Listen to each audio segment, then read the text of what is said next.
Ya. Me parece que ya pasaron los 5 minutos. Buenas noches a todos los presentes. De antemano, muchas gracias por asistir.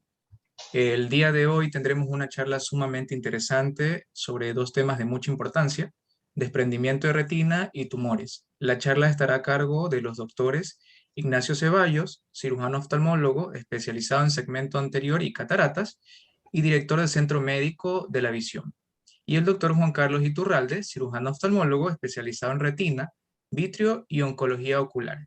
A continuación, doctor.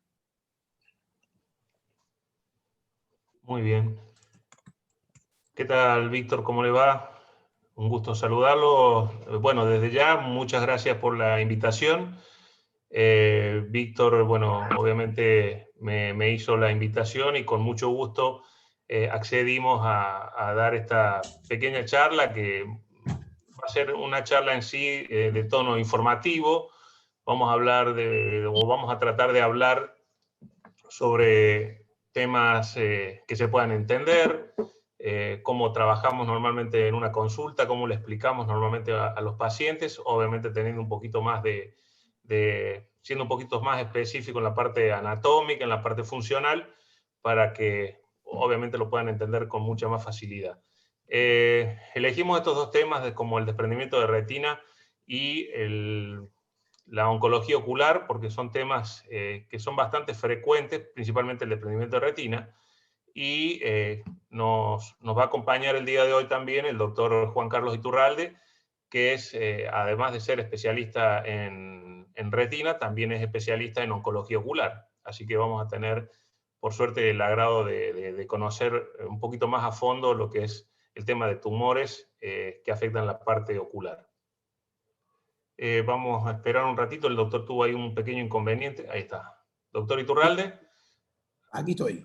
Sí, acabo de hacer una pequeña introducción que, bueno, obviamente el tema de poder dar esta pequeña charla informativa, yo le diría algo básica para que ellos puedan entender y, bueno, aparte del desprendimiento de retina que tiene bastante frecuencia en la consulta oftalmológica y es algo que se pueden encontrar en la vida diaria como médicos y Correcto. poder tener una idea somera sobre el tema y cuáles son las características que vamos a ver. Doctor Iturralde. Ya, muy bien. Voy a compartir mi pantalla, ¿verdad? Sí, ¿vas a empezar Sí. tú o quieres que empiece yo con el tema de desprendimiento?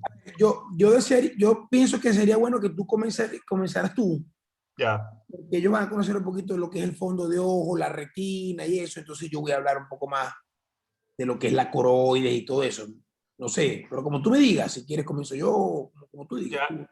Entonces puedes comenzar porque prefiero que hagan ellos un poquito de hincapié en el tema de la parte anatómica del fondo de ojo, de la retina, y de ahí, bueno, obviamente ya teniendo un poco de idea de eso, hablamos ya específicamente del desprendimiento. Entonces comparto mi Sí, pantalla. doctor. Sí, dale. No me deja, dice que tienes que tú permitirlo, creo. Sí, Víctor, que es doctor Ceballos, Obvio. usted tiene el control, entonces usted tiene que darle. Ya se lo pido yo para yo convertirlo al doctor Iturralde, ya para que él controle. Ah, ya, bueno.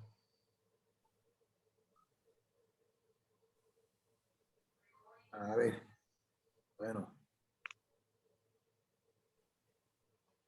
Ahí fíjate, Juan. Ajá, a ver. Ajá, ahí parece que sí ya. Sí, Ajá. listo, doctor Iturralde. Ya Okay. puede. Ustedes ven mi pantalla ahí, ya la pueden ver. Sí. Sí, ya se aprecia. Ya. Bueno, muy bien. Bueno, miren, bueno, mucho gusto. Yo soy el doctor Juan Iturralde. Bueno, ya el doctor Ceballos hizo una pequeña introducción sobre mi persona. Yo realmente voy a dar esta charla, voy a resumirla un poco, posiblemente algunas láminas las voy a pasar. Quiero que me disculpen en cuanto a eso, porque tuve una charla preparada para residentes de posgrado. Yo voy a tratar de resumir y ser lo más explicativo posible, como bien dice la charla, a fin de que ustedes entiendan. Y cualquier cosa, al final de todo, siéntanse en confianza. Aquí estamos en confianza, siéntanse en la libertad de preguntarme, ¿ok? Aquí no hay doctor ni nada, aquí todos somos los mismos. Veo que hay un grupo importante Hay 38 participantes y bueno, de verdad que estamos abiertos a cualquier duda. El tema, como ustedes pueden ver, melanoma coroideo, realmente el melanoma es el tumor más frecuente en adultos. El tumor intraocular más frecuente en los adultos es el melanoma de coroides o el melanoma coroideo. No me pasa la siguiente lámina, no sé por qué. Ajá, ahí está. Bueno, ¿dónde se desarrollan los melanomas? Como aunque el tema es el melanoma coroideo, los melanomas pueden desarrollarse en otras partes del globo ocular. Como ustedes saben, el globo ocular está formado básicamente por 3 túnicas, ¿verdad? Una túnica fibrosa externa que lo forma la esclera y la porción anterior. Tenemos la túnica vascular que está conformada por el iris en su porción anterior, se continúa con el cuerpo ciliar y con la coroides en la parte más posterior. Y la túnica sensitiva o la túnica nerviosa, que es la retina.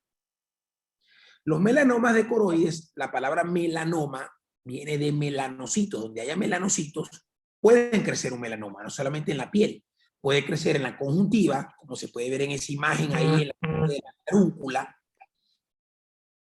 Fíjense esa lesión de color pigmentado. El melanoma usualmente es de color pigmentado, es marrón, es oscuro, porque tiene melanocitos.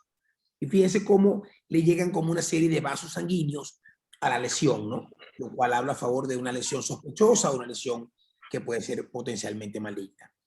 Como le dije anteriormente, fíjense las capas del globo ocular, la capa externa, o es la córnea escleral, la capa media uveal, la uvea, iris, cuerpo ciliar y coroides, y la capa interna fotosensitiva de la retina, de la cual el doctor Ceballos también va a hablar posteriormente. Fíjense ahí, vamos como desnudando el globo ocular, ahí estamos viendo la capa coroidea, o la capa uveal, mejor dicho, y finalmente la retina, que lo podemos ver en la imagen inferior. Esa es la retina, y detrás hay un tumor. Ahora bien, el melanoma es un tumor que básicamente va a crecer, por lo general, en el tracto uveal. Repito, iris, cuerpo ciliar y coroides. 2% de los melanomas crecerán en el iris, 8%, van 10, van a crecer en el cuerpo ciliar y el 90% van a crecer en la coroides. Por eso es que el tema se llama melanoma coroideo, por la frecuencia de aparición. Traigo a colación esta imagen porque usualmente o anteriormente el melanoma estaba más confinado a la raza, ¿ya? Es decir, por lo general se veía en piel blancas, caucásicos, de iris claros, y muy poco en lo que es raza negra o mestizaje, y por lo general es muy raro verlo en niños, muy raro. Se puede ver, pero es raro. Y obviamente en cuanto al sexo, ya sea hombre o sea mujer, no hay una diferencia significativa. Hoy por hoy, en nuestro medio, a pesar que somos países que venimos de un mestizaje, vemos con frecuencia melanomas de coroides en nuestra consulta. Por lo menos estamos viendo 1 o 2 al mes, solo en nuestra consulta. Imagínense a nivel nacional, los que no nos llegan. Y lo más, digamos, peligroso es que el melanoma muchas veces no da síntomas. Por eso, desde ya, siempre vamos a hacer énfasis que el día de mañana, el día que ustedes tengan su práctica clínica, si van a ser oftalmólogos, no lo van a hacer, o van a ser pediatras, o van a ser sencillamente médicos generales, o van a ser internistas, nunca está de más hacer un fondo de ojo. ¿Ok?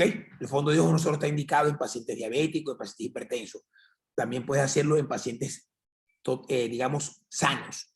Porque 6% de la población blanca va a alojar en su fondo de ojo un nevus coroideo. ¿Y por qué nevus? Porque el nevus es un tumor benigno, pero ese tumor benigno puede transformarse en melanoma. Y a medida que el paciente envejece y crece, hay más chance de que ese nevus se transforme en un melanoma coroideo, que es un tumor maligno. Esta es la retina, ¿verdad? Esto es un fondo de ojo y pueden ver quizás a su mano izquierda, ¿verdad? Si lo ven a mano izquierda, ven una lesión como amarillenta y a la vez pigmentada. Realmente esto no es un melanoma, esto es un nevus que puede estar presentando características sospechosas de un melanoma coroideo. No voy a hacer énfasis ahorita en lo que es la estadística. ¿Ok? Pero como mencioné, es el tumor intraocular primario. Bueno, el nevus es un tumor primario, ¿verdad? Benigno. El nevus. Todo paciente con nevus en el fondo de ojo debe ser observado de manera periódica porque es, y lo hacemos en la consulta, porque es el primer, digamos, tumor benigno que puede con frecuencia transformarse en un melanoma de coroides. Y obviamente es importante que mientras, como dije anteriormente, si el paciente tiene 55 o 60 años de edad, tiene una edad de riesgo para que el tumor se transforme en un melanoma. Parece que tiene alguna animación la... Ya va. No me rueda la... Fíjense.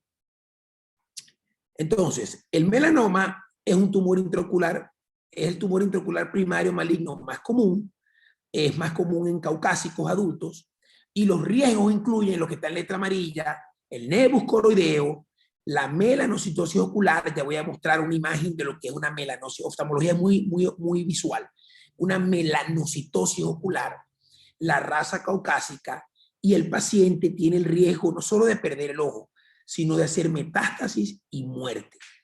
Una pregunta de examen al nivel que ustedes tienen puede ser que el melanoma de coroides, el primer sitio de metástasis es el hígado. El primer sitio de metástasis es el hígado. Es por ello que a nuestros pacientes con melanomas coroideos le hacemos estudios periódicos de ecografía hepática, tomografía toracoabdominal. ¿Por qué? Porque el segundo sitio que le gusta al melanoma ir a hacer metástasis es el pulmón. Primer sitio, el hígado. Segundo, el pulmón.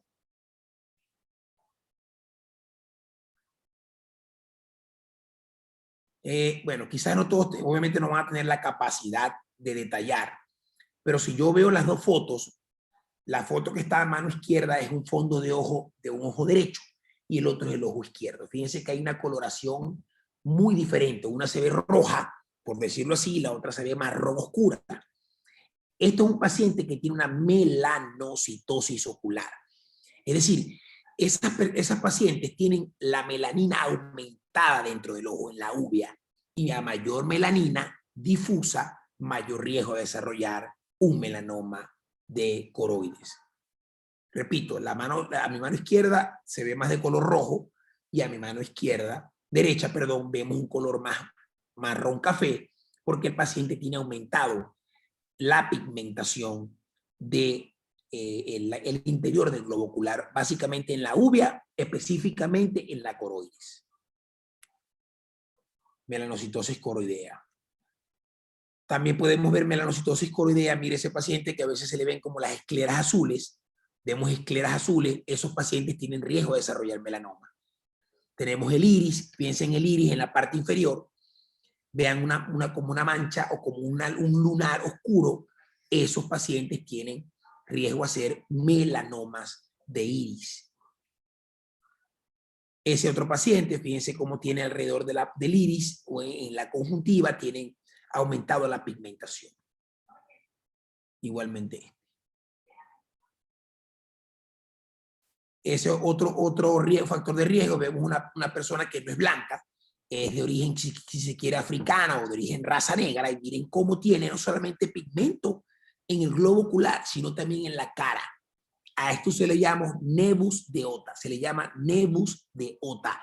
Y estos pacientes tienen el riesgo de desarrollar no solo melanomas dentro del ojo, pueden desarrollar incluso melanomas orbitarios, fuera del globo ocular. En cuanto a la genética, podemos entenderlo, se ha demostrado que los cromosomas afectados son el cromosoma 3, 6 y 8. 3, 6 y 8. ¿Qué ocurre en el cromosoma 3? Una monosomía. Cuando le hacemos el análisis genético de los pacientes y vemos que hay una monosomía en el cromosoma 3, eso es un mal pronóstico. O que hay una trisomía en el cromosoma 6. ¿Ok? En el cromosoma 8, corrijo. Asimismo, pueden haber anormalidades numéricas en el cromosoma 6. 3, 6 y 8 son los cromosomas afectados en los pacientes con melanoma coroideo. No voy a detenerme en los cortes histológicos, creo que a este nivel no es importante. Entonces, ¿por qué la importancia? Porque el melanoma de coroides, lo importante es su detección temprana, como todo en cáncer. Como todo en cáncer, la detección precoz es igual a mejor pronóstico. Los tumores más grandes tienen mayor riesgo a hacer metástasis y el crecimiento produce un riesgo de 3 veces mayor de metástasis. Cada vez que el tumor crece 1 milímetro, aumenta 3 veces el riesgo de que el paciente haga metástasis de coroides. Yo creo que básicamente eso en cuanto al melanoma. ¿Puedo pasar a lo que es el retinoblastoma, Ignacio? Porque básicamente esto no tendría por qué... Ya va. Un segundo, déjame cerrar aquí. Porque tiene animación.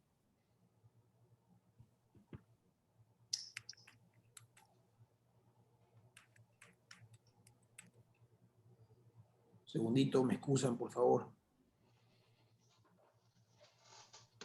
Básicamente esa lámina lo que está mostrando es, miren que a medida que los melanomas van creciendo de tamaño, 2.1 de abajo arriba, fíjense, 2.1, 3.1, hasta 9. Mientras más aumenta el tamaño, aumenta el riesgo de metástasis. Igual, fíjense, a 5 años de detección, solamente tiene el riesgo en los melanomas pequeños, los que miden 3 milímetros o menos. Siempre hacemos ultrasonografía, siempre hacemos ecografía ocular, así como se hacen ecografías oculares en mujeres embarazadas, también hay ecografías en el globo ocular. Y vean que a mayor tamaño, mientras más grande es el tumor, aumenta el riesgo de que el paciente desarrolle enfermedad metastásica. Hay un anuncio ahí que me está dando que el meeting... ya. No me deja continuar. Un segundo. Esta es la retina, básicamente. ¿Ustedes ven el anuncio que yo tengo ahí? ¿O ustedes ven la imagen solamente? Ya solamente la imagen, doctor. Ok. Esta es la retina, ¿verdad? Lo que básicamente yo quiero que ustedes vean, el melanoma no crece en la retina, crece detrás de la retina, en la coroides. Pero básicamente lo que yo quiero mostrarles es dónde pueden aparecer los melanomas. Los melanomas pueden aparecer, la retina usualmente la dividimos en cuadrantes.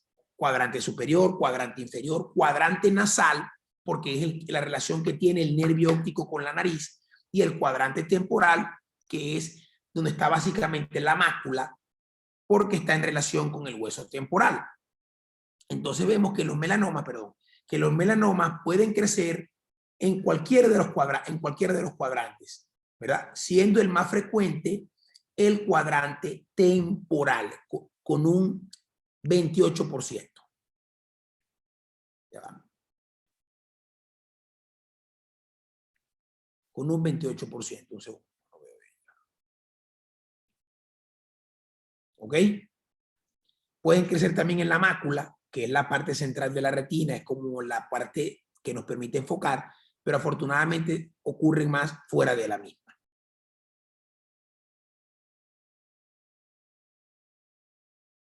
Usualmente el melanoma puede ser, mientras más se acerca a la periferia de la retina, mientras más se acerca hacia el ecuador, es decir, la mitad de la retina, ellos pueden ser de mayor tamaño. Y eso lo hace de peor pronóstico. Ok, voy a dejarlo hasta ahí en cuanto al melanoma. Y, Ignacio, voy a pasar directamente a lo que es el retinoblastoma. Sí, listo, Juan.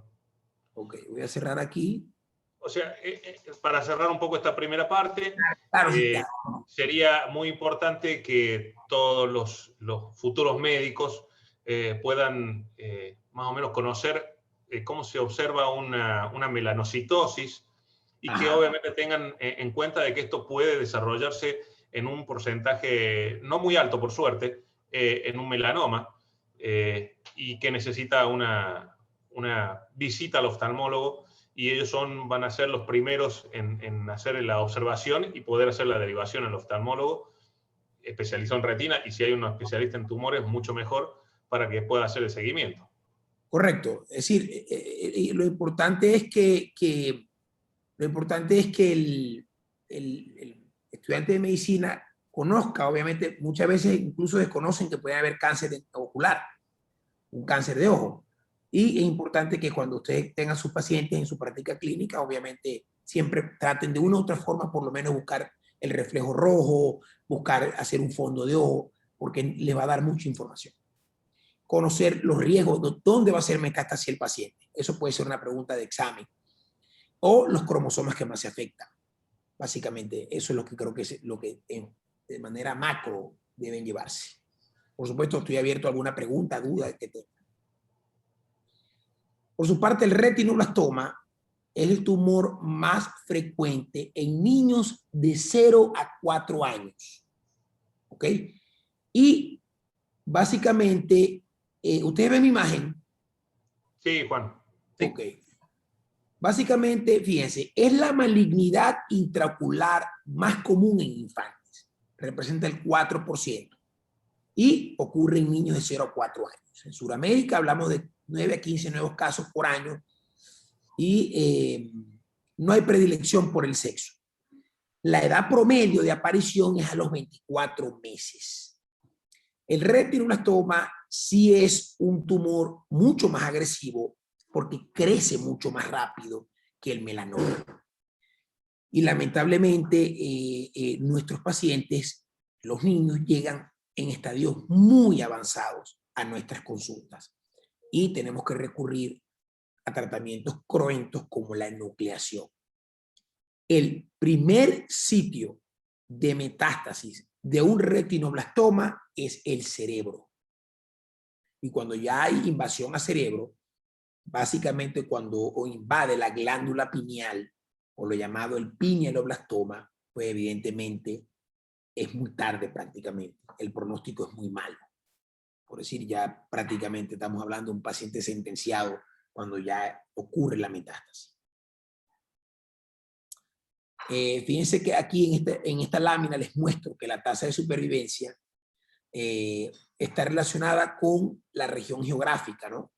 Y veamos que en los Estados Unidos y Europa prácticamente la tasa de supervivencia es de un 95 a un 100%, mientras que en Latinoamérica alcanzamos hasta un 80%. Pero nuestra tasa de nucleación es muy alta, muy elevada, mucho más alta que en los Estados Unidos y Europa, porque hay más información. El problema está aquí en la desinformación a los padres. Y lamentablemente, tengo que decirlo, muchas veces los pediatras no buscan el reflejo rojo del niño, no hacen sencillamente un test de reflejo rojo con un oftalmoscopio directo y muchas veces desestiman lo que la madre viene llamando, que le ve al niño un reflejo en la pupila o que le ve al niño una especie de ojo de gato. Y existe el mito de que el niño está muy chiquito para llevarlo al oftalmólogo. Cuando tenemos en nuestras consultas niños incluso prematuros de 29 semanas, prematuros de 900 gramos, que a las 4 semanas de nacido le practicamos fondo de ojo bajo dilatación y los toleran perfectamente.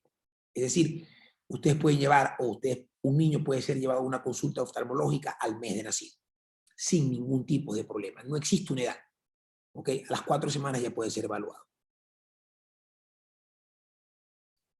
En cuanto a la mutación, el retinoblastoma tiene una mutación familiar o una mutación heredada o una mutación germinal y una mutación esporádica. Si hablamos de las dos, obviamente la mutación heredada o también mutación germinal es mucho más agresiva que la esporádica. Usualmente, la mutación germinal se presenta bilateralmente y se presenta antes incluso de los 24 meses. Yo les hablé al comienzo que es el tumor más frecuente de 0 a 4 años, pero que la edad promedio de aparición es a los 24 meses, es decir, a los 2 años de vida. Pero cuando vemos niños que nos llegan al mes de vida o a los 12 meses o 24 meses con un tumor bilateral, debemos sospechar que es una mutación germinal. ¿Dónde ocurre la mutación? En el cromosoma 13. Básicamente en el brazo largo del cromosoma 13 ocurre la mutación. Cuando hay una mutación germinal, el niño no solamente va a tener la mutación a nivel de la retina, sino en el resto del cuerpo. Por eso aumenta el riesgo de que ellos hagan metástasis cerebral y hagan otro tipo de tumores a lo largo de toda su vida. Por su parte, la forma esporádica usualmente se presenta en un solo ojo, o sea, unilateral, y ocurre después de los 24 meses. El crecimiento endofítico o exofítico, realmente no quiero hacer mucho énfasis aquí, no los quiero confundir, pero la palabra endo, ¿verdad? Ocurre de que él aparece como por encima de la retina, como si estuviera sentado. Ahí pueden ver la imagen, el retinoblastoma es blanco, al contrario del melanoma, y esto debo decirlo, el retinoblastoma no es un tumor pigmentado. Si se quiere, es un tumor amelanótico, muy diferente al melanoma. Y está el crecimiento exofíctico, que crece detrás de la retina. Y el paciente viene con un desprendimiento de retina y una pupila blanca. Al igual que el endofítico, pero este crece detrás de la retina. Aquí no voy a detenerme, aquí tampoco, no quiero hacer énfasis en lo que es. Básicamente hay una clasificación que es bien didáctica. La clasificación internacional va de la letra A a la letra E, la letra A a la letra E, siendo la letra E el peor, la extensión, o sea, el grado de mayor extensión, cuando el tumor ya está llenando todo el globo ocular. Si yo quiero para fines didácticos, ¿qué quiero yo que ustedes sepan? Que dentro de la clasificación internacional que va de la A a la E, el E es la forma más avanzada. Incluso cuando hay invasión fuera del ojo, puede invadir órbita. Y obviamente estos niños deben ser manejados con enucleaciones y a veces incluso con cirugías mucho más cruentas que una enucleación. La enucleación básicamente, muchachos, es sacar el globo ocular. Pero cuando ya invade a órbita, son otros tipos de cirugía donde incluso debe sacar hasta la órbita del paciente. Y eso es lo que queremos evitar. Estas son imágenes de retinoblastoma. Fíjense todo lo que ve en blanco, la lesión blanca. En la letra B, ven un tumor redondeado, muy pequeño todavía, digamos, donde se puede salvar no solo la vida del paciente, sino que puedes preservar el globo ocular, porque son las 3 metas que queremos lograr, y la vida del paciente. Recapitulo un poco en el melanoma, básicamente es igual. Cuando un paciente oftalmológico tiene un cáncer, se transforma en un paciente oncológico, porque ya no vas a luchar con el globo ocular o con la visión del paciente, sino que vas a luchar con la vida del paciente. Y nuestra primera meta entonces va a ser salvar la vida del paciente. Nuestra segunda meta es salvar el globo ocular y nuestra tercera meta es salvar la visión del paciente, lo cual a veces de manera, bueno, nos sentimos frustrados porque no lo logramos en la mayoría de las veces. Nos ha tocado incluso enuclear a niños de ambos ojos para salvar la vida, porque llegan con tumores bilaterales muy avanzados y no te queda otra más que nuclear. Bueno, grupo A, el grupo B es este tumor que está aquí, mucho más pequeño. Ya en el grupo C vemos un tumor más grande con siembras. Vas a ver el tumor y vas a ver como semillas en el fondo de ojo, pero semillas muy pocas, focales. Ya en el grupo D vemos que hay, vean los puntitos blancos que se ven ahí, todo eso son siembras o semillas que están ya distribuidas de manera muy difusa. Yo siempre busco hacer una mnemotecnia de difusas, tumor con siembras difusas. La LE, lamentablemente, hasta el sol de hoy, todavía es un tumor que se considera E igual a enucleación. Sin embargo, hoy tenemos terapias muy avanzadas que han bajado la tasa de enucleación. Desafortunadamente en el Ecuador no la tenemos, pero el E, repito, es el tumor que yo desearía que no llegáramos a ese grado de avance. Pero E, básicamente, para que recuerden, es casi igual a enucleación, para que recuerden la letra. Bueno, esto ya lo mencioné anteriormente, esporádico, familiar, heredable o no heredable, si es de mutación somática o germinal, si es unilateral o bilateral. El diagnóstico, importante. El signo con mayor frecuencia es un signo de una leucocoria. Y eso puede ser pregunta de examen. Leucocoria es igual a pupila blanca. Pupila blanca. Se presenta en el 56% de los casos. El segundo, un estrabismo. Y el tercero, una proptosis. O sea, como una salida literal del globo ocular en un 5%, que son estadios donde ya el tumor ha tocado la órbita. Si ustedes tienen en su consulta, si el día de mañana ustedes son pediatras, no solamente se van a quedar con un estetoscopio, tengan su oftalmoscopio directo, porque sencillamente buscar el reflejo rojo de Bruckner, ¿verdad? Está positivo, ustedes se van a cubrir las espaldas y ustedes, por supuesto, pueden llegar a salvar vidas si llegan a detectar un retinoblastoma de manera precoz. Ahora, quiero hacer una salvedad. No toda pupila blanca es patognomónico de un retinoblastoma.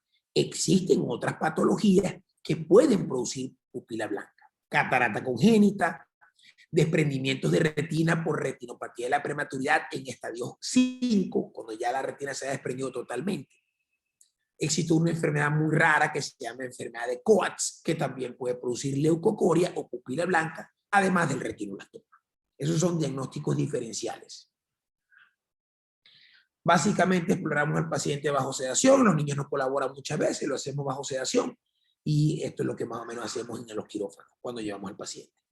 Tomamos fotos, documentamos, dibujamos y hacemos ecografía. Esto es el caballo de batalla que hacemos diario en la consulta. Ecografía a su mano derecha y a su mano izquierda vamos a ver una resonancia. El día de mañana ustedes están en una emergencia y ustedes están como médicos generales y ustedes hay sospecha de un retinoblastoma, eviten someter a un niño a una tomografía. Hagan una resonancia. La tomografía expone al niño a pequeñas radiaciones y si el niño tiene una mutación germinal, pueden producir segundos tumores. Y lo característico del retinoblastoma es que tiene calcificaciones. Es rico en calcio. Calcificaciones que va a producir imágenes de alta reflectividad en la ecografía ocular, como lo pueden ver en la figura a su mano derecha. Bueno, básicamente eso. Para concluir, el tratamiento para los melanomas es radioterapia o braquiterapia, ya sea con una plaquita o placa que se coloca sobre el ojo o con gamma knife, que lo tenemos aquí en Guayaquil, en el centro de tumores, ahí en Alcíbar. El gamma knife es un tumor que, aunque es radiación externa, es una radiación muy precisa. Y el tratamiento para retinoblastoma hoy por hoy sigue siendo la quimioterapia sistémica o la quimioterapia intraarterial. Esta última básicamente es que cateterizan la arteria oftálmica. Por un catéter, meten un catéter por vía femoral, cateterizan la arteria oftálmica y por ahí inyectan el medicamento antineoplásico. O la quimioterapia sistémica, que usualmente es la preferida cuando el tumor es bilateral. En retinoblastoma, repito, retinoblastoma, tratamiento, quimioterapia sistémica. Melanoma, tratamiento, braquiterapia con placa radioactiva o lo que es igual a una radioterapia. Eso también puede ser una pregunta de examen, es bien grande. Bueno, yo creo que hasta ahí estamos bien. Dudas, preguntas, las que deseen. O continúa Ignacio y luego al final dejamos las preguntas. ¿Sí me oyen? Podría ser que al final de la charla podríamos hacer un par de preguntitas si disponen de tiempo. Sí, y si necesitan material de apoyo, se lo puedo hacer pasar después, lo que necesiten. La idea es que ustedes salgan de aquí aprendiendo. Y lo que no se entendió, lo aclaro. ¿Ok? Listo, doctor. Muchas gracias. No se preocupe. Bueno, dejo de compartir. Voy a dejar de compartir entonces, ¿no? Aquí, ¿no? No sé si, Ignacio, si sigo compartiendo o ya no. Creo que tenés que... ¿Cómo hago? Aquí. Ya.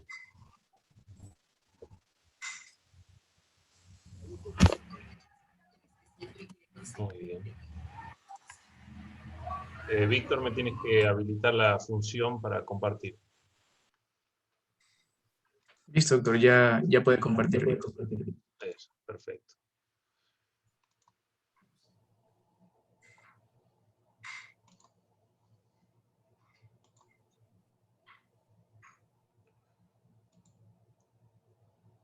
Sí se ve ahí, ¿no? Sí, perfecto. Sí. Muy bien. Bueno, voy a tratar, en este caso, voy a hablar yo del desprendimiento de retina, a pesar de que el desprendimiento de retina es una patología realmente frecuente, lo vemos bastante en una consulta oftalmológica.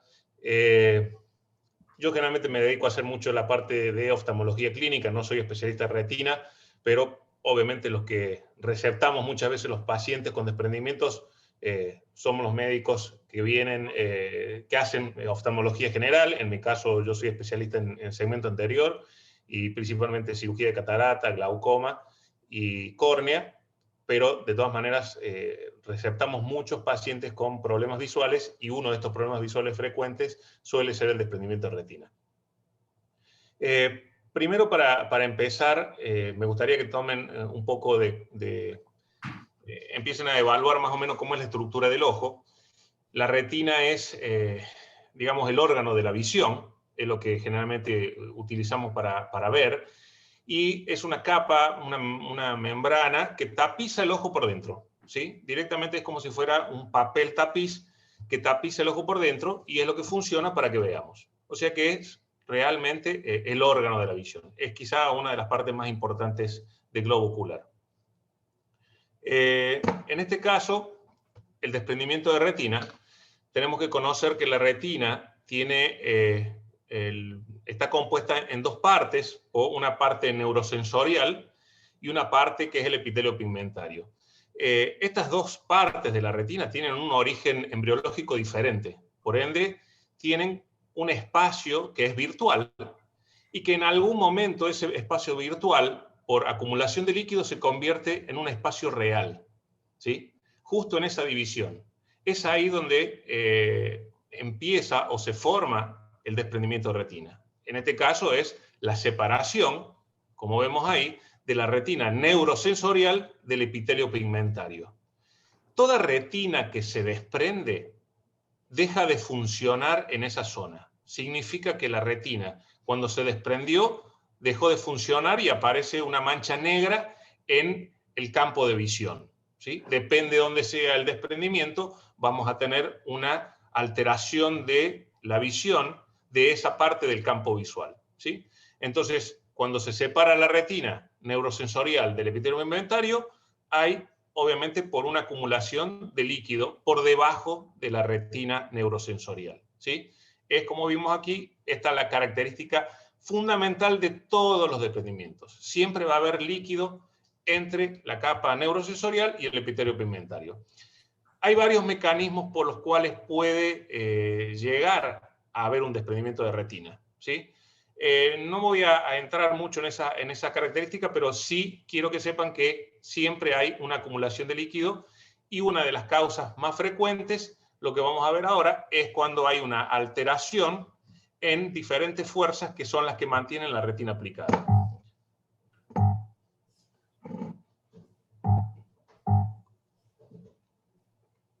A ver que no puedo pasar el... Ahí está. El desprendimiento de retina, según su origen o según su forma, lo vamos a clasificar, lo vamos a dividir en tres partes, en tres grandes grupos. El desprendimiento de retina reumatógeno, el desprendimiento de vitrio traccional y el desprendimiento de vitrio seroso o exudativo.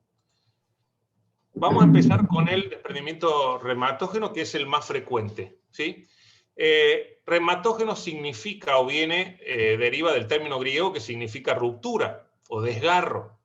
Y este desprendimiento se produce porque hay una alteración, una pérdida de la continuidad en el tejido retinal.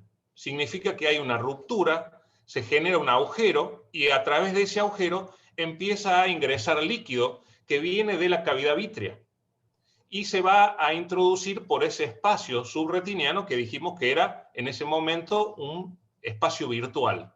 y ahí obviamente se va a empezar a desprender la retina y lo que vamos a empezar a notar como alteraciones visuales. Este desprendimiento reumatógeno es mucho más frecuente en personas jóvenes, principalmente masculinos, y lo que más comúnmente vemos es que la mayoría son pacientes miopes. ¿Por qué miopes? Un paciente que tiene una miopía significa, o lo relacionamos con un ojo generalmente mayor, de mayor diámetro, ¿sí? De mayor longitud axial, es un ojo más grande que lo habitual. Esto obviamente me va a generar un defecto refractivo. Entonces, los pacientes miopes, sobre todo en los miopes de alto grado, significa que tienen el ojo más grande, la retina tiene que tapizar toda la parte interna del ojo, y si el ojo es más grande, la retina tiene que cubrir más espacio. Ese espacio demasiado grande que tiene que cubrir la retina puede generar que haya algunas zonas de debilidad, de disminución del tamaño o del grosor de la retina, y esto puede muchas veces generar que la retina tenga una predisposición a romperse, ¿sí?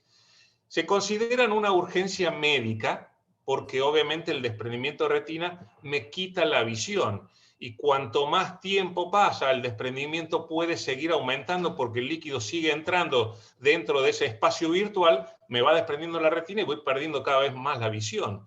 Y obviamente cuanto más grande tengo el desprendimiento, menos posibilidades de mejorar con una cirugía voy a tener. Entonces, cuanto menos avanzado es el desprendimiento, mayor éxito quirúrgico, ¿sí?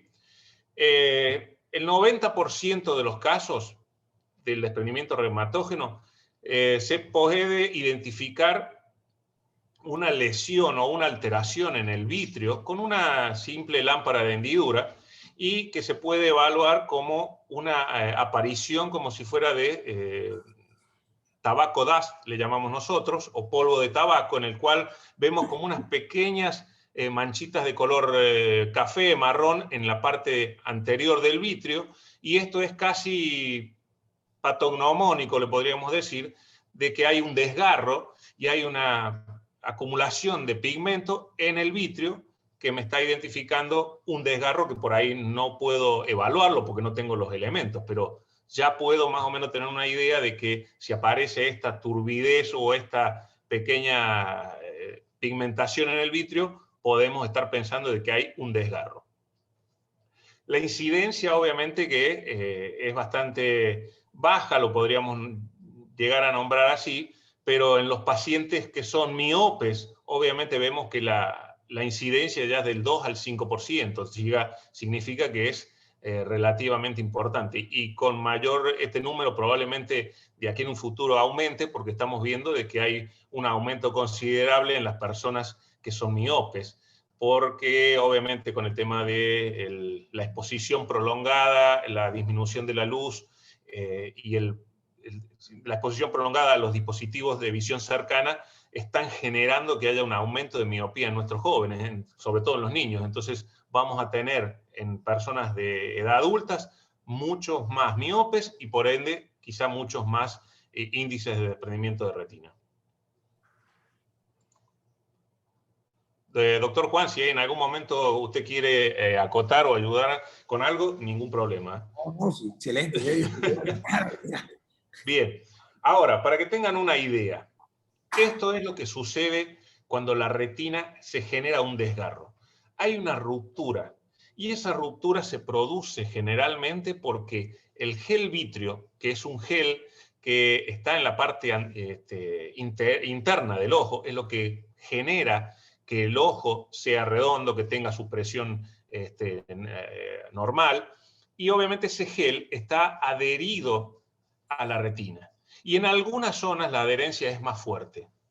En las personas miopes, generalmente, este gel puede tener un poquito más de libertad para moverse y también genera tracciones a nivel de la retina. Como dije, el gel está adherido, está como agarrado de las paredes del ojo. Y cuando hay mucho movimiento, obviamente en personas miopes, pongámosle que tengan un traumatismo, no necesariamente un traumatismo ocular, pero un traumatismo fuerte, puede generar que este vitrio se mueva demasiado, genere una tracción sobre la retina y si tengo una pequeña debilidad en el grosor de la retina, se puede producir una ruptura, un desgarro.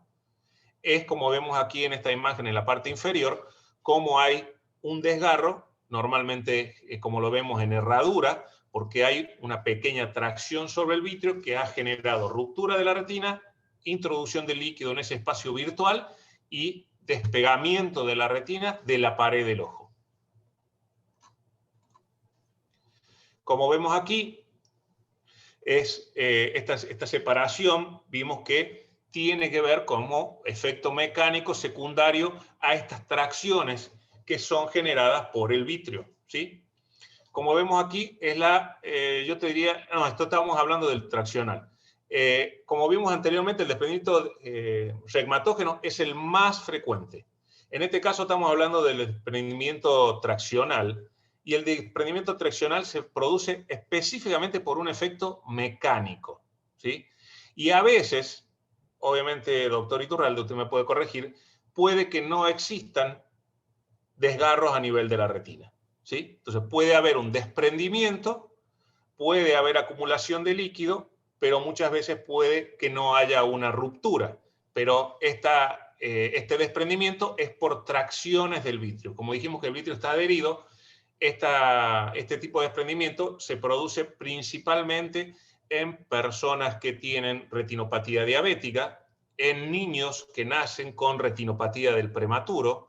Hay una alteración en ese vitrio que genera una tracción tan importante que puede llevarse la retina, ¿sí?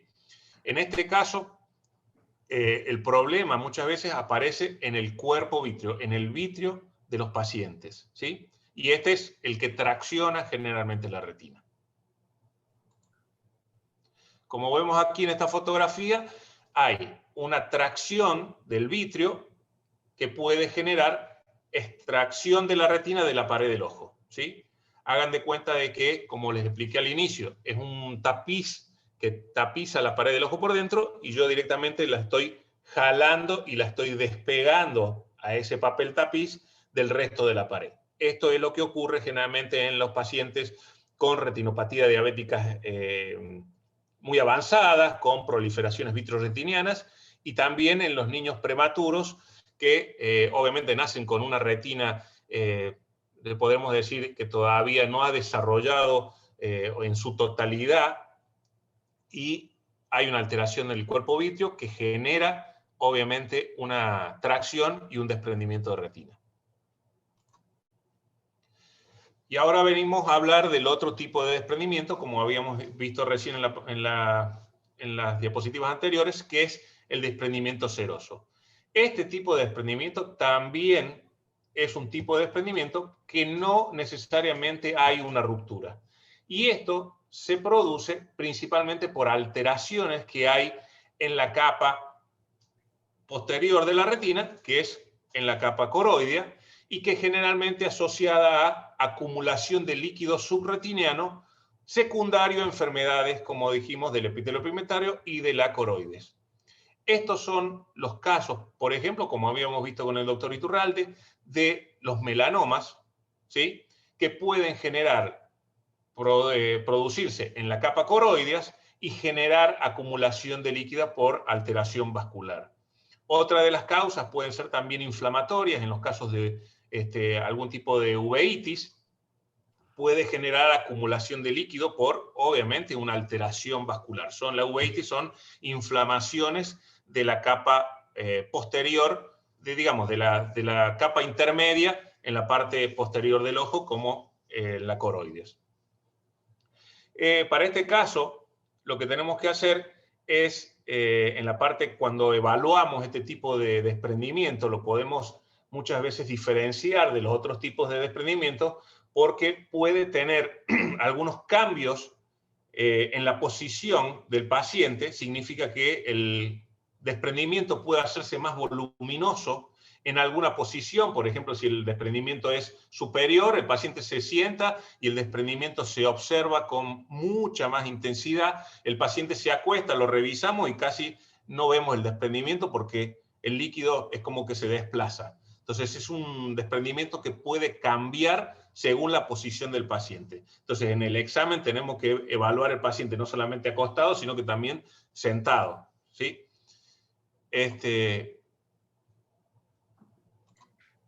Como vemos aquí, en la imagen inferior se ve mucho mejor. En esta imagen de la retina, del fondo de ojo, vemos el nervio óptico, la salida de los vasos retinianos que salen y llegan desde el nervio óptico, que es la parte más amarillenta, y en la parte inferior vemos como si fuera una ampolla. Esa ampolla es un desprendimiento seroso que se está formando. Ese desprendimiento, cuando el paciente está sentado, se hace visible, y muchas veces cuando el paciente está acostado no se ve con tanta intensidad o no se ve tan demarcado. Obviamente que, como dijimos, el desprendimiento de retina genera pérdida de la visión en la zona donde se produce. Si este desprendimiento se produce en la parte paracentral de la visión, obviamente que vamos a tener un escotoma. Lo que llamamos un escotoma es la pérdida de una zona del campo visual, y que va a ser una causa muy importante de consulta oftalmológica. Ahora sí, esta es la parte que más me gusta, la parte más importante, cuál es la causa por la cual los pacientes llegan al consultorio, ¿sí? Y la principal causa es el escotoma, como dijimos, la pérdida de la visión, una mancha en el campo de visión. Antes podrían haber aparecido las fotopsias, que son la visión de luces o flashes que aparecen en algún momento, generalmente durante la noche, los voy a ver con más intensidad, en alguna zona generalmente periférica del campo visual. Yo estoy mirando televisión y empiezo a ver unas luces que se prenden y se apagan en la parte periférica. Las miodesopsias es cuando vemos hay alteraciones que se producen en el vitrio y que van a empezar a hacerse visibles, muchas veces asociado al desprendimiento. El vitrio se puede despegar de la retina sin traccionarla o sin desgarrarla, pero esa separación del vitrio puede ser la causal de la visión de las manchas de las luces, y también al vitrio, al separarse, deja de producir las fotopsias y yo puedo empezar a ver pequeños detalles o pequeñas sombras de esa separación del vitrio con la retina, y veo como pequeñas manchitas, como mosquitas volantes. A eso le llamamos muchas veces flóculos vítreos o miodesopsias, ¿sí? Los escotomas, como dijimos recién, es la pérdida de una parte del campo visual. Podemos tener disminución de la calidad de la visión. Doctor, hace una semana que no veo bien y tengo como una mancha que no me deja ver en el centro. Como mi otro ojo, que no tiene desprendimiento, tengo buena visión, generalmente puedo compensar y por ahí no le doy mucha importancia, hasta que ya puede estar afectando la parte central de la retina, y ya obviamente la disminución de la visión es mucho más importante y me llama la atención. La visión borrosa, obviamente como paso previo, y la metamorfopsia, que es una alteración en la estructura de las cosas que yo veo. Por ejemplo, veo una línea que está como ondulada. La línea no está ondulada, sino que la que está ondulada es la retina, y es lo que me está generando esa metamorfopsia. El diagnóstico, bien lo dijo y lo explicó el doctor Iturralde. La causa, lo primero que tenemos que hacer frente a estos síntomas es, aparte de hacer toda la parte de anamnesis y de historia clínica previa, generalmente empezamos de afuera hacia adentro, aparte de tomar la agudeza visual, vamos a tomar la presión intraocular. La presión intraocular generalmente está disminuida, y una disminución considerable frente al otro ojo, por lo menos una diferencia de 10 milímetros de mercurio. Estamos hablando de que una presión intraocular promedio está alrededor de los 16, 18 milímetros de mercurio, y podemos estar hablando de que en un ojo con desprendimiento de retina nos llama la atención que tomamos la presión y nos sale una presión aproximadamente de 8, 6, inclusive mucho más baja, ¿sí? Siempre un desprendimiento de retina cursa, o casi siempre cursa, con una disminución de la presión intraocular. En algunos casos, bueno, hay otro tipo de fenómenos que puede ser lo contrario, pero la mayoría de las veces aparece con una disminución de la presión intraocular. Una vez que hacemos toma de presión, ya podemos empezar a evaluar, después de una dilatación de la pupila a través de colirios para dilatar, podemos evaluar la parte más importante, que es la oftalmoscopía indirecta o la oftalmoscopía directa. En los casos de un médico clínico, médico general, un pediatra, cualquiera, siempre es quizá necesario tener a mano un oftalmoscopio. El oftalmoscopio me puede dar mucha información, no se necesita una gran práctica para poder evaluar o aprender a usar el oftalmoscopio, pero me puede dar una información valiosa. Y yo con un oftalmoscopio ya puedo empezar a evaluar por lo menos las estructuras más importantes del fondo de ojos. Y cuando ya veo una alteración en la anatomía normal, ya puedo estar pensando en que hay un desprendimiento de retina. Vamos a la próxima. Algo muy importante, una vez que ya evaluamos si hay un desprendimiento de retina, obviamente que el procedimiento diagnóstico que nos va a ayudar bastante es la ecografía. A veces la ecografía lo tomamos como primera instancia debido a que muchas veces los medios transparentes del ojo no nos permiten evaluar las estructuras posteriores. Por ejemplo, estamos hablando de una catarata, por ejemplo, muy avanzada, que no permite la visualización del fondo de ojos. Tenemos que pasar directamente a hacer la ecografía ocular y que nos va a dar el diagnóstico, podríamos decir ya casi de certeza, para empezar a evaluar las posibilidades del tratamiento. Esto es lo que yo le venía explicando con respecto a la oftalmoscopía binocular. La que tenemos en la parte superior a la izquierda es la oftalmoscopía binocular indirecta, en la cual utilizamos un elemento que tiene como un pequeño aumento y que a través de una lupa podemos aumentar el tamaño del fondo de ojo y ver todas las estructuras, obviamente en un paciente que está dilatado. Este es el que usamos generalmente los oftalmólogos. Y lo que vemos a mano derecha arriba es lo que es la oftalmoscopía directa. El oftalmoscopio directo, en el cual me tengo que acercar mucho al paciente, por lo menos unos 2 centímetros de la córnea, puedo evaluar las estructuras, tanto el nervio óptico, la parte central de la retina, la parte vascular, y obviamente puedo evaluar desprendimientos que sí pueden tener un mayor tamaño y ser muy bien evaluado a través de un oftalmoscopio directo, que no, creo yo, que no debería faltar en un médico clínico, en un médico internista, porque es de suma importancia. Y abajo vemos lo que hacemos generalmente cuando tenemos un desprendimiento de retina.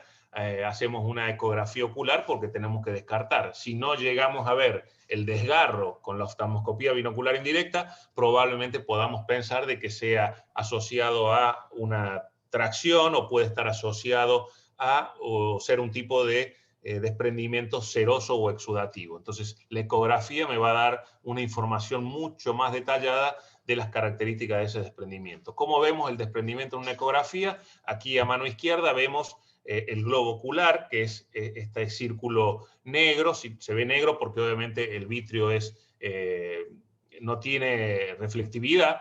Y vemos la pared de la retina, que sí tiene ya bastante reflectividad, y vemos como una pequeña línea que está separada de la pared del ojo, que genera unos picos bastante altos de reflectividad y son muy visibles. Entonces, ya la ecografía podemos confirmar que es el método de diagnóstico en el cual nos basamos para ya tener una certeza de las características del desprendimiento y cómo vamos a abordar el tratamiento para ese desprendimiento. Tanto el tratamiento va a diferenciarse muchas veces según la causa del desprendimiento.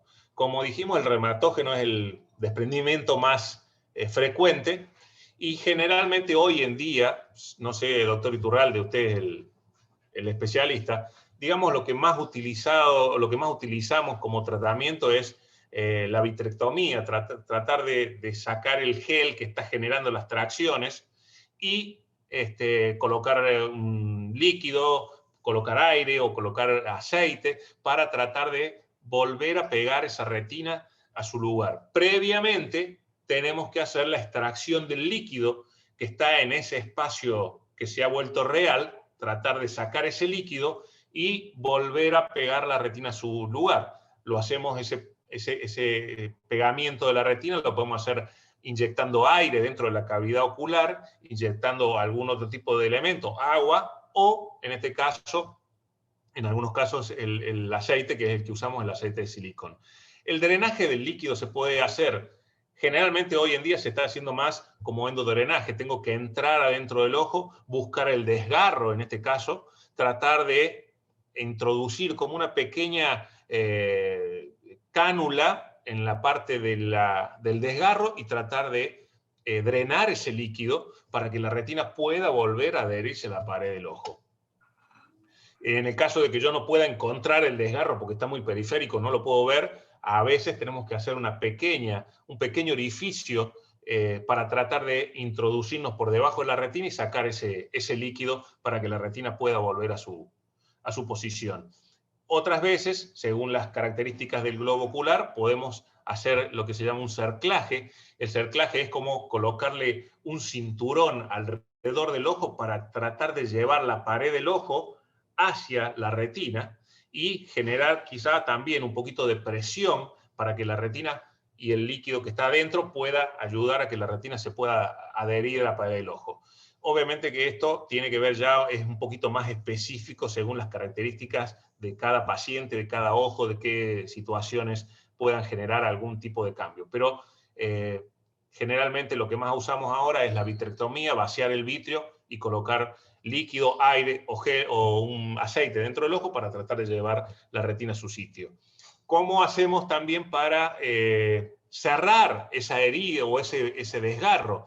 Generalmente lo podemos hacer a través de retinopexia, usamos la crioretinopexia, usamos un tratamiento con frío. Juan, esto se usa generalmente en desgarros cuando son muy periféricos. Entonces, cuando son muy periféricos que no los alcanzas con el láser. Exactamente. El que no puede fotocoagular le aplica frío. Uh-huh. A través de la esclera por fuera del ojo, con una pequeña, como si fuera una cánula que tiene una bolita al final, colocamos frío bastante intenso, que va a generar una cicatrización en esa zona de la retina y de la pared del ojo, en el cual se va a adherir. Cuando hacemos vitrectomía, sacamos el vitrio, podemos a través de una cánula que es el láser, también hacer láser alrededor del desgarro para sellar esa retina y que no pueda volver a ingresar líquido y tengamos un redesprendimiento. En el caso del tratamiento del desprendimiento traccional, generalmente también, en este caso ya sí o sí es necesario una vitrectomía para tratar de liberar esas tracciones o esas alteraciones del vitrio que están generando la tracción sobre la retina y la están desprendiendo. Obviamente que estamos hablando de muchas veces no solamente una tracción, sino muchas, y fibrosis bastante extensas que son bastante más complicados en estos casos en el tratamiento quirúrgico para revertir. Pero obviamente que es en este caso puramente quirúrgico el tratamiento del desprendimiento traccional. Y en el tratamiento del desprendimiento seroso, obviamente que va a ser muy variable y todo va a depender de la causa. Si vemos que es inflamatorio, podemos hacer tratamientos antiinflamatorios, tanto generales como locales, y en algunos casos, obviamente, como en los tumores intraoculares, como en el caso del melanoma, generalmente, bueno, ya hacemos un tratamiento en conjunto con el especialista de oncología ocular, que vamos a tratar de disminuir la posibilidad de que ese desprendimiento se siga avanzando. Esto por ahora es lo que yo podía darle como característica de un desprendimiento de retina. Espero que se haya entendido, he tratado de hacerlo lo más simple posible. Me gustaría recalcar siempre la importancia de estos temas que hemos tratado con el doctor Iturralde y la posibilidad de que no tengan miedo a tener un oftalmoscopio directo, porque es algo que me puede ayudar muchísimo. Así como puedo ocultar el corazón con un estetoscopio, puedo evaluar diferentes estructuras del ojo con un oftalmoscopio directo. Yo creo que es algo que no podía faltar en la práctica médica general. No sé, Juan, ¿alguna otra? No, muy de acuerdo con tu último comentario. O sea, con la oftalmoscopia directa podemos diagnosticar muchas enfermedades, no solamente, digamos, o sea, enfermedades sistémicas, diabetes, hipertensión, enfermedades neurológicas, tumores, cerebrales, si hay especie de papiledema, se evalúa sobre todo la papila óptica o el nervio óptico, que creo que también nos da mucha información. Muchísimas podemos diagnosticar enfermedades de colágeno, muchísimas enfermedades sistémicas que solamente... afectan el globo. Exacto, es que el globo ocular es el único órgano que puedes verlo en vivo sin tener que abrir. Puedes ver una circulación en vivo. Cualquier otro órgano no se logra ver en vivo la circulación sin un abdomen o cualquier otro órgano tienes que abrir. En cambio, el ojo nos permite, tiene esa bondad como órgano, ¿no? De poder ver su circulación sin tener que abrir el órgano o tocarlo, invadir. Y en cuanto al desprendimiento de retina, agregando un poco algo más, como dice el doctor Ceballos, dejamos aire, dejamos silicona o también muchas veces dejamos gas, que también es otro agente taponante, ¿no? Para el desprendimiento de retina. Algo más que podría agregar con respecto al oftalmoscopio y al fondo de ojo es una práctica que tenemos que tratar de enfatizar a los médicos que puede ser realizada por un médico general. Un fondo de ojos genera mucha importancia en el diagnóstico muchas veces de algún tipo de enfermedades. Tenemos un alto índice de personas diabéticas que obviamente tienen un mal control y podemos hacer una simple evaluación con un oftalmoscopio directo para poder evaluar cómo están las estructuras retinales y ver cómo está, obviamente, el estado general de ese paciente. En el fondo de ojos es en el único lugar donde yo puedo evaluar la microcirculación, o sea, la circulación más pequeña del cuerpo es en el único lugar donde se puede ver en el fondo de ojos. Y si yo tengo un oftalmoscopio directo, puedo tener acceso a ver esa microcirculación. Y si el fondo de ojo me está diciendo de que hay alteraciones vasculares, significa que ya hay alteraciones, no solamente en la retina, sino también a nivel del riñón, y obviamente ya no necesito saber que en el examen de sangre o en el examen de orina voy a empezar a tener alteraciones. Ya veo que hay alteraciones en el fondo de ojo y tengo que llevar un buen control de esa diabetes y obviamente derivarlo al oftalmólogo o al especialista de retina para que lleguemos a tiempo para hacer los tratamientos adecuados y no tener problemas de pérdida de visión, muchas veces irreversible. Por lo menos en los casos de desprendimiento seroso de retina, hay un caso, un ejemplo, puede ser en el embarazo. Mujeres que tienen preeclampsia, eclampsia, y ustedes con un oftalmoscopio directo también pueden evaluar la mácula de esa paciente, que por lo general pueden llegar a tener desprendimientos serosos que involucran el área central de la retina, y puedes también ver el estadio o la gravedad de la hipertensión que puede haber durante el embarazo. Otro ejemplo más de la importancia, como bien lo explicaba el doctor Ceballos, de la oftalmoscopía directa a nivel de medicina general, a nivel de nuestra formación. Por lo menos yo tuve la experiencia de estar con un médico internista en Venezuela que no era oftalmólogo, era internista y luego hizo neurooftalmología. Y él, en lugar de tener un estetoscopio, tenía el oftalmoscopio directo. Iba por todas las salas de hospitalizados, unidad de cuidados intensivos, hospitalización, y iba haciendo era fondos de ojo, fondos de ojo, fondos de ojo. Y así obviamente hacía diagnóstico precoz de todo lo que es la microcirculación del paciente. No sé si se ve ahí un pequeño video que estoy tratando de compartir, Juan, ¿puedes ver? No, no se ve como que más bien suspendiste la animación, o sea, la presentación. Puedo ver las láminas y ¿Y ahí se ve? tampoco. Sí, me da como que no puedo. La función de compartir. Doctor, trate ahora. Ahí está. Sí, para que estaba. Lo que quería mostrar era un pequeño video de cómo se ve un desprendimiento de retina en una cirugía, ¿sí? Vamos a ir un poquito más atrás. Porque esto también es importante verlo. Yo no sé si mejor cierras la... ¿Dónde tenías el video? ¿En la presentación o aparte? No está en la presentación, para.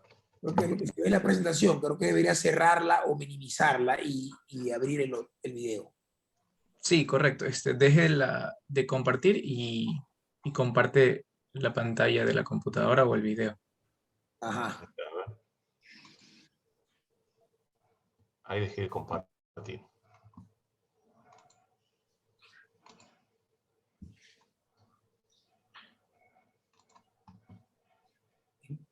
¿Ahí se ve? Sí. Bien. Así se ve un desprendimiento de retina, ¿sí? La retina bullosa, separada del resto de la retina tiene un color rosado, y en este caso la retina que está desprendida es de un color blanquecino, y ahí, como vemos, a través del vitrectomo se encontró el desgarro y se está sacando el líquido, se está aspirando el líquido que está por debajo de la retina. ¿Sí? Ahí la retina se sacó el líquido y se aplica, obviamente, o gas o algún otro tipo de sustancia que pueda generar un disminuir, digamos, aumentar la presión dentro del ojo para que la retina se adhiera a la pared del ojo y podamos ahí con el láser hacer el sellamiento del desgarro para que no pueda volver a formarse. En este caso se está colocando perfluorocarbono, que es una sustancia muy pesada que genera presión sobre la retina, sobre la pared del ojo. Lo que quería mostrarles más o menos es esto, de cómo se ve una retina desprendida, ¿sí?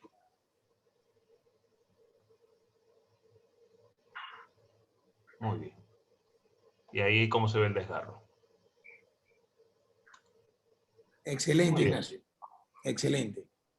Bueno, Víctor, yo creo que con eso estamos, creo que ya en tiempo. No sé si, bueno, con todos los presentes, ya veo que se han sumado bastante. Quiero saber si alguno de los presentes tiene alguna duda, alguna pregunta que podamos ayudarle. Víctor. Sí, doctor. Los compañeros pueden alzar la mano o escribir en el chat si es que quieren realizar algún tipo de pregunta y a quién va dirigida la pregunta, por favor. O si quieren pueden activar el Bien. micrófono y Claro, hacerlo. el micrófono, claro, también. No hay problema.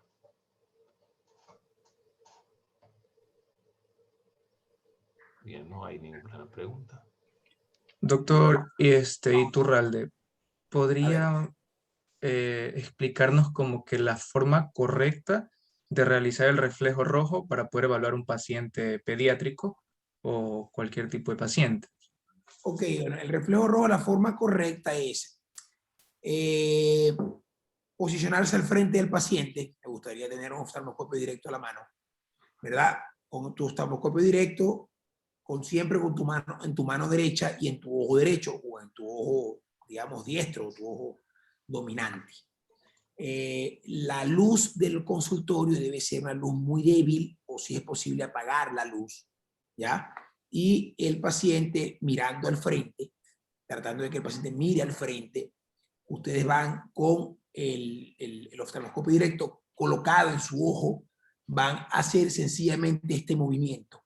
Van a apuntar la luz hacia la pupila del paciente. Si pueden dilatar al paciente, mejor aún. Si pueden aplicarle gotas para dilatar, mejor aún.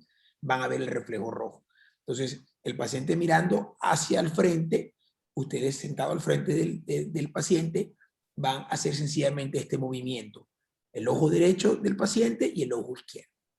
Ahora bien, si ustedes quieren hacer un fondo de ojo, y voy a agregar este comentario, si es necesario que cuando hagan el fondo de ojo, ustedes usen el ojo derecho cuando examinen el ojo derecho del paciente y el ojo izquierdo cuando van a examinar el ojo izquierdo del paciente. Si ya van a acercarse, ustedes deben estar más o menos como unos 15 centímetros, 30 centímetros del paciente para chequear el reflejo rojo. Pero ya para chequear la retina, ya van a estar cerca del paciente, muy, muy cerca. El reflejo rojo sencillamente no tienen por qué acercarse al paciente. 15 centímetros, 20 centímetros por medio, mirando al frente del paciente. Nada más.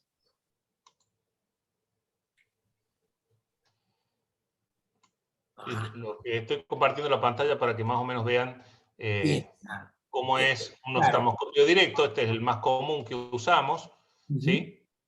Esta es la forma de evaluar al paciente aquí inferior. Si se quiere, la cara A es la que mira al paciente. Al paciente, y la cara B es la que mira tu cara, tu rostro, es decir, el lado del examinador. La cara A va hacia el rostro del paciente.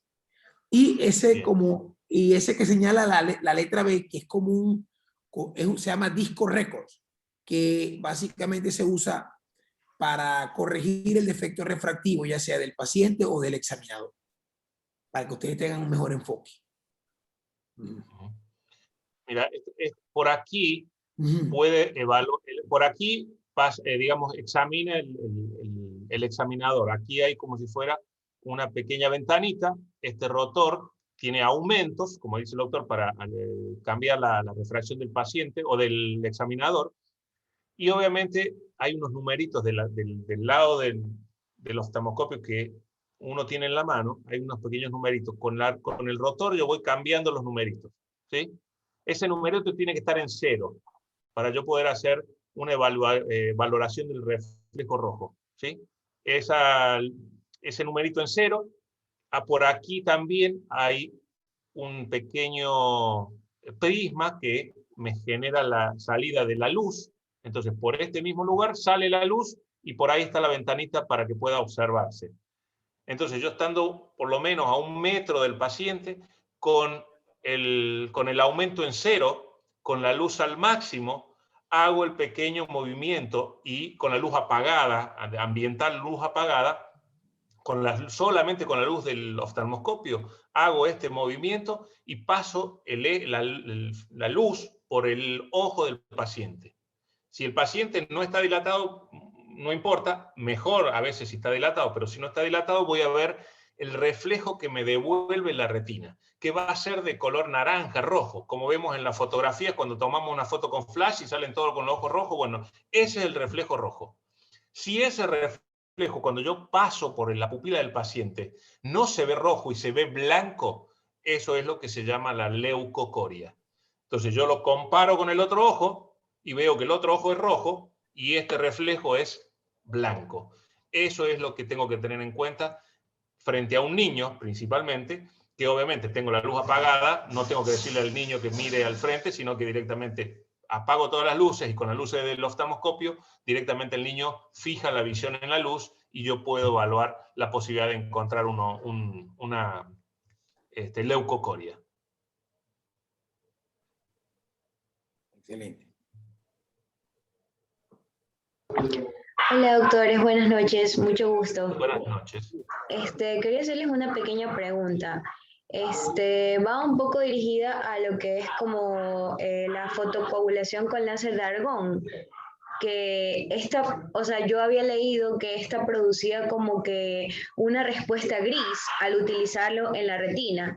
Quería saber por qué se daba esta respuesta gris y en base a qué mecanismo se desencadena esta respuesta gris.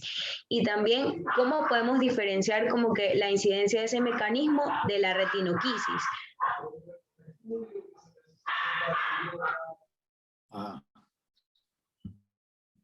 Mira, en oftalmología existen varios tipos de láser, ¿verdad? ¿Me oyen? Se colgaron, parece. Se colgó el doctor Ignacio, creo. Solo el doctor Ignacio. ¿Me oye? ¿Me oye, no? Sí, sí, doctor. ¿Quiere hacer algún comentario, Ignacio? ¿Lo hago yo?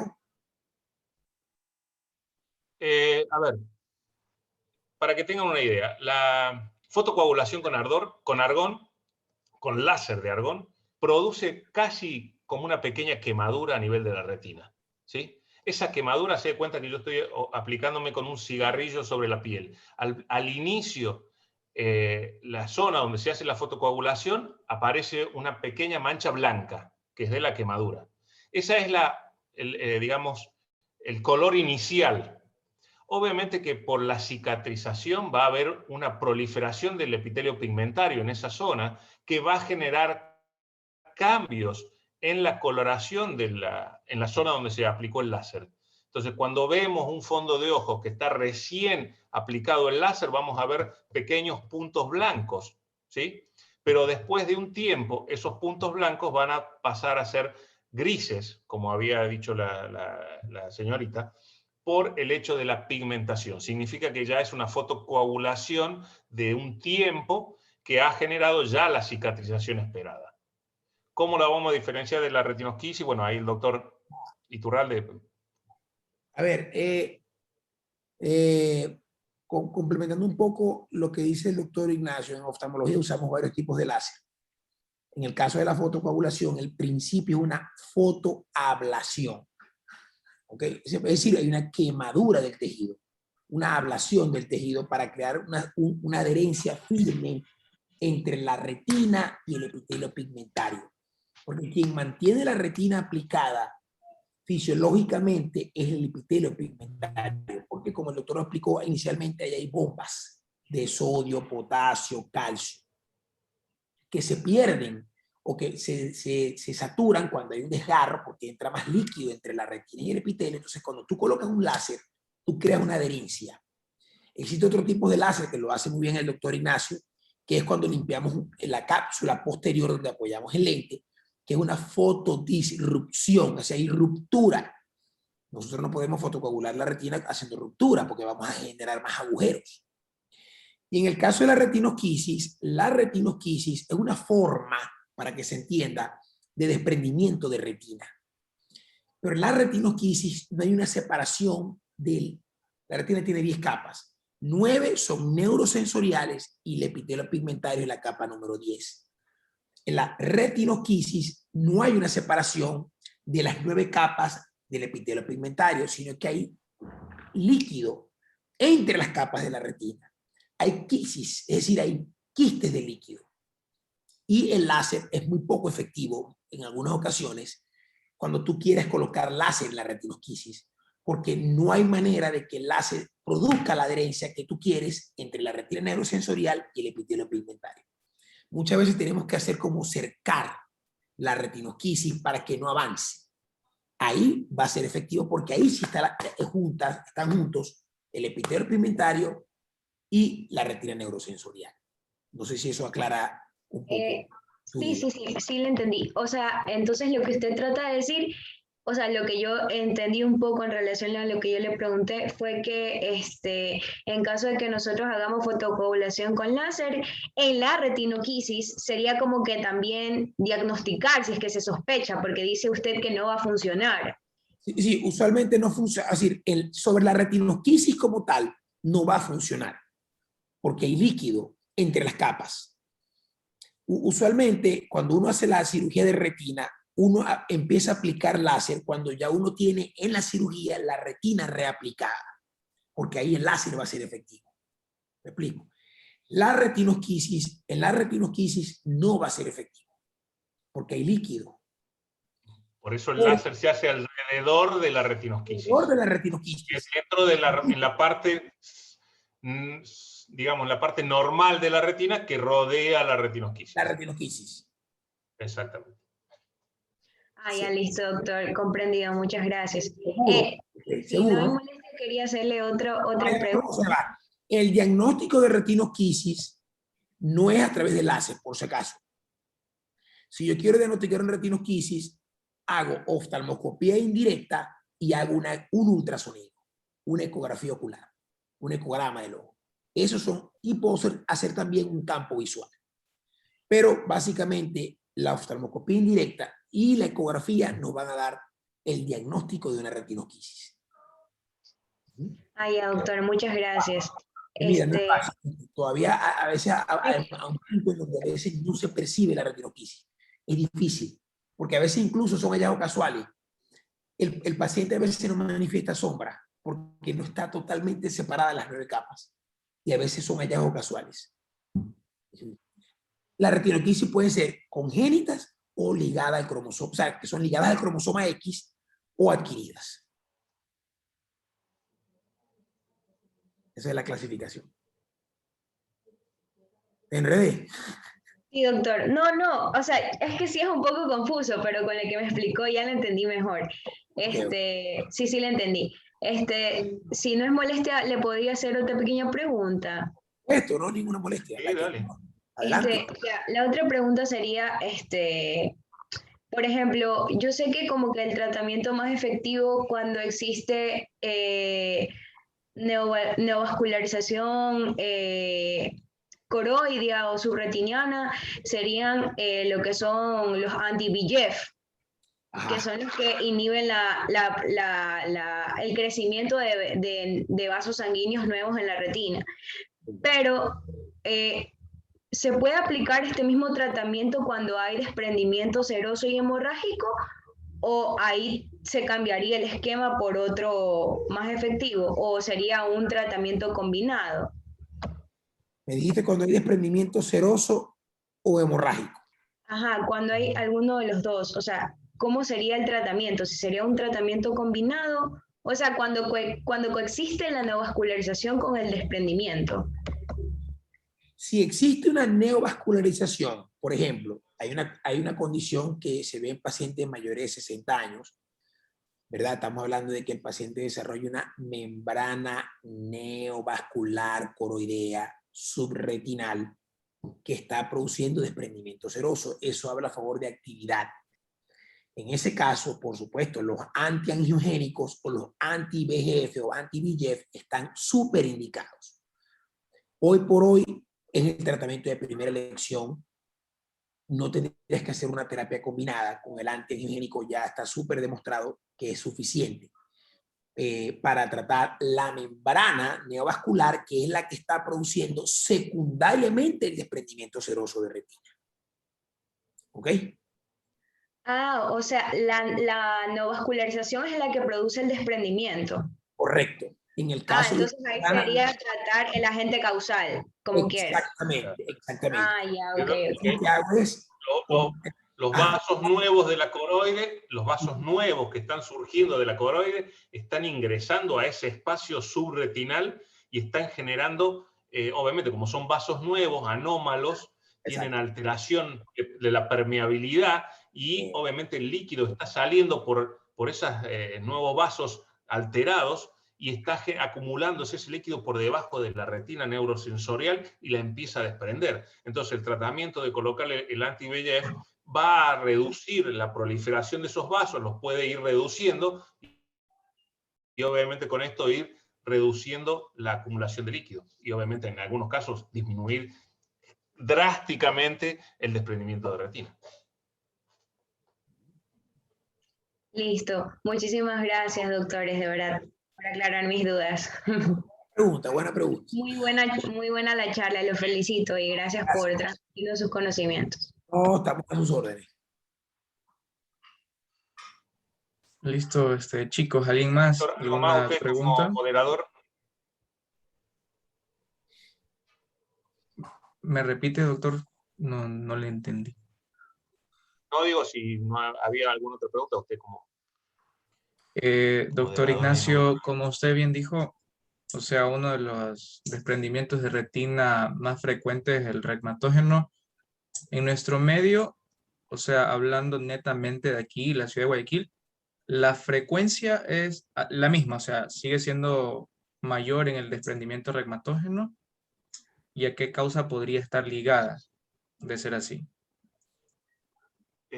Sí, como vimos en la presentación, es mucho más frecuente en personas adultas, sobre todo asociados a miopía, ¿sí?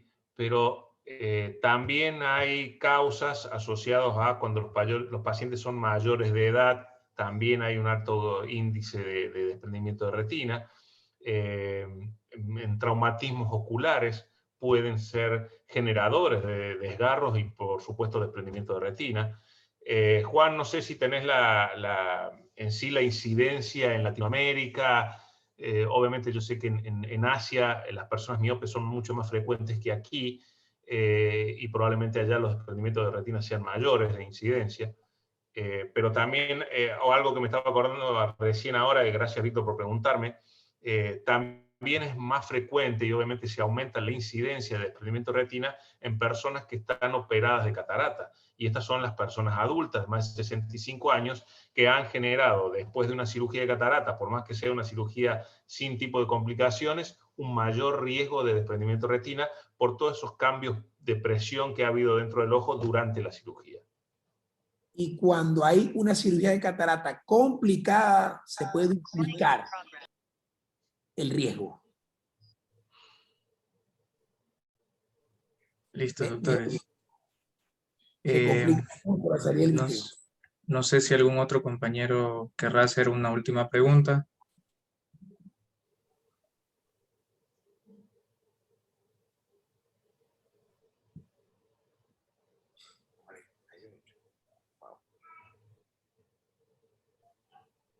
Veo que no hay más.